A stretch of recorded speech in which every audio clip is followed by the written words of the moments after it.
అందరికీ నమస్కారం. ఈరోజు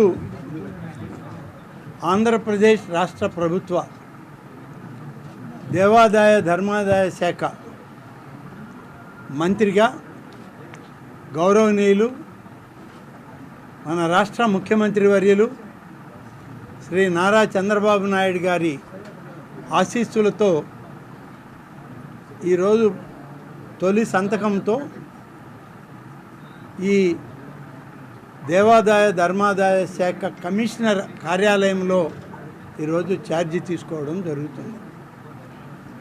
పూర్తి స్థాయి కార్యాలయం ఆంధ్రప్రదేశ్ సచివాలయంలో ఉన్నప్పటికీ ఇంకా కొంత రిపేర్లు జరుగుతున్నాయి కాబట్టి ఇక్కడ ఈరోజు ఛార్జీ తీసుకుని ఈరోజు నుంచే పూర్తిగా ఈ శాఖ పైన అన్ని రకాలుగా చర్యలు నిర్ణయాలు అన్నీ కూడా తీసుకోవడానికి సుముహూర్తం నిర్ణయించుకొని ఈరోజు ఇక్కడికి రావడం జరిగింది. వచ్చిన సందర్భంలో మా శాఖ కమిషనర్ గారు, ఇతర అధికారులందరూ, మరీ ముఖ్యంగా మీడియా మిత్రులందరికీ కూడా నేను ప్రత్యేకంగా ధన్యవాదాలు తెలియజేస్తా ఉన్నాను.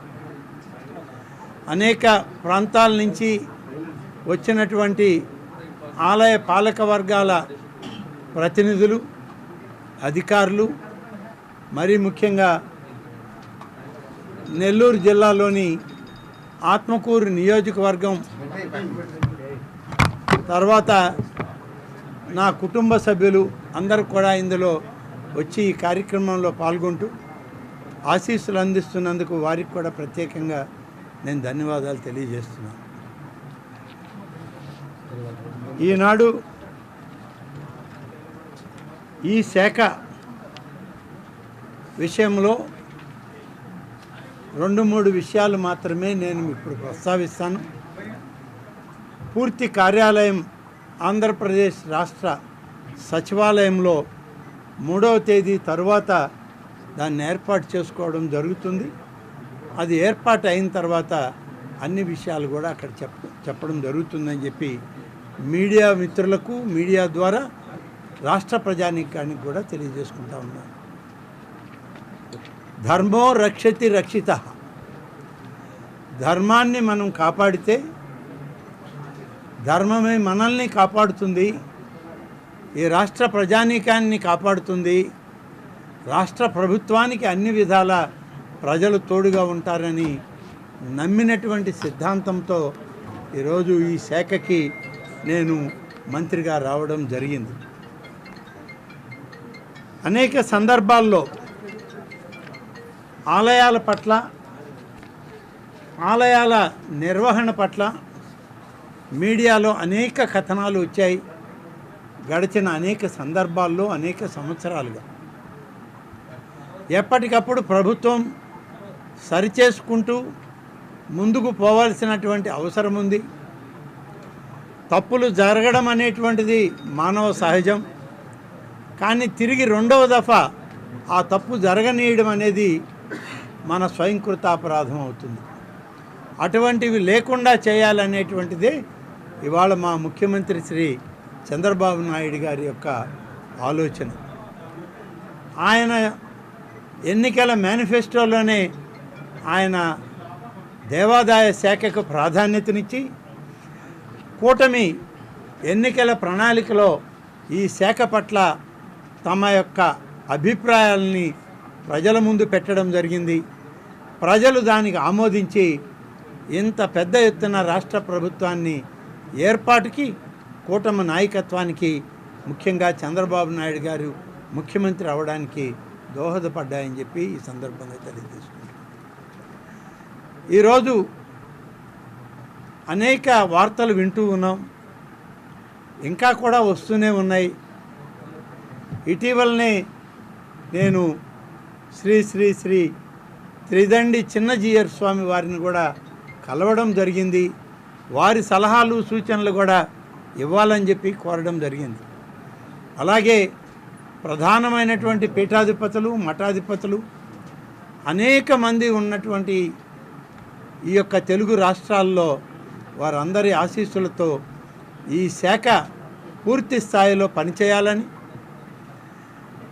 ప్రతి ఒక్కరికి అందుబాటులో ఆ భగవద్ ధ్యానం కలగాలని, భగవంతుని యొక్క ఆశీస్సులు ప్రతి ఒక్కరికి ఉండే విధంగా మరి ఈ శాఖలో ఉన్నటువంటి ప్రతి ఒక్కరూ పనిచేయాలని చెప్పి ఈరోజు మేమందరం కూడా అనుకోవడం జరుగుతుంది. దాదాపు 26,000 పైన ఆలయాలు ఉన్నటువంటి ఆంధ్రప్రదేశ్ రాష్ట్రంలో అనేక పాలక వర్గాలు ఉన్నాయి. అనేక ప్రాంతాల్లో ఆస్తులు చిరాస్తులు అనేకం ఉన్నాయి. కానీ చాలా ఆలయాల్లో దీపం పెట్టేటువంటి పరిస్థితి కూడా ఈనాడు కొన్ని ఆలయాల్లో లేవు. ఆదాయ వనరులు ఉన్నప్పటికీ మరి ఆ వనరుల్ని సక్రమంగా నిర్వహణలో లోపం జరుగుతుందని ధూపదీప నైవేద్యం అనేటువంటి ఒక పథకాన్ని పెట్టి ప్రతి గుడిలో కనీసం దీపం వెలిగించి భగవత్ ప్రసాదం కింద నైవేద్యాన్ని పెట్టడానికి ఏర్పాటు చేయడం జరిగింది. ఆ కార్యక్రమాలు ఇవాళ సజావుగా సాగుతున్నాయి. సాగాలని, ఇంకా ప్రక్షాళన చేయాలనేదే ఇవాళ మన ముఖ్యమంత్రి చంద్రబాబు నాయుడు గారి యొక్క ఆలోచన. అందుకనే ఈరోజు ముఖ్యంగా ఈరోజు నేను ముందు తీసుకున్నటువంటి ఈ 2 ఫైల్స్లో ఎన్నికల ప్రణాళికకు సంబంధించినటువంటి కూటమి నాయకత్వంలో ఇచ్చింది, అలాగే తెలుగుదేశం పార్టీ అధినాయకుడిగా చంద్రబాబు నాయుడు గారు సూచించి ఎన్నికల ప్రణాళికలో ఉంచింది. వీటినన్నిటినీ కూడా మా శాఖ ఏ పరిధిలో ఉన్నా వాటిని మొదలు పెట్టాలనేటువంటిదే ఈరోజు అందరి ఆలోచన. అందులోనే ఈరోజు మొదటిది ధూపదీప నైవేద్య పథకంలో 50,000 కంటే తక్కువ ఆదాయం కలిగిన దేవాలయాల్లో 5,000 రూపాయలు అర్చకులకు ఇవ్వడం జరుగుతుంది. 2,000 రూపాయలు వాళ్ళకి పారితోషికం కింద, 3,000 రూపాయలు పారితోషికం, పడితరం కింద 2,000 రూపాయలు చెల్లించడం జరుగుతూ ఉంది. దానిని ఇవాళ 10,000 రూపాయలకు పెంచాలని, పారితోషికం కింద 7,000 రూపాయలు, పడితరం కింద 3,000 రూపాయలని చెల్లించడానికి ఏర్పాట్లు చేస్తూ ఆ ఫైలు మరి దేవాదాయ శాఖ శ్రేయోనిధి నుంచి చెల్లించడానికి ఒక ఏర్పాటు చేస్తూ ఫైల్ మీద ఈరోజు తొలి సంతకం చేసుకోవడం జరిగింది. అలాగే అనేక ఆలయాల్లో పునరుద్ధరణ పనులు జరుగుతూ ఉన్నాయి, ఇంకా చేయాల్సినవి ఉన్నాయి. కానీ ఆలయాల్లో అన్నిటికీ ప్రభుత్వము దేవాదాయ శాఖ నిధులు ఇవ్వలేదు కాబట్టి అనేక మంది ముందుకొచ్చి భక్తులు వాళ్ళ యొక్క నిధుల్ని వెచ్చించడానికి వస్తున్నారు. కానీ ఒక క్రమ పద్ధతిలో లేవు. ఒకరు గ్రానైట్ ఇస్తే మరొకరు మరొకటి ఇస్తే ఇలా ఒక్కొక్కరు ఒక్కొక్క ఐటెం ఇచ్చిన దానివల్ల ఆ గుడి యొక్క ఆలయం స్వరూప స్వభావాలు మారిపోతూ ఉన్నాయి. చివరికి గ్రానైట్ వేసినటువంటి సహజ సిద్ధమైనటువంటి పురాతన ఆలయాలపైన కూడా ఇప్పుడు వచ్చే కొత్త రకం ఆయిల్ పెయింట్లు వేసి దాని యొక్క పటిష్టతకి పూర్ణాయువుకి దెబ్బతీసే పరిస్థితి వచ్చింది.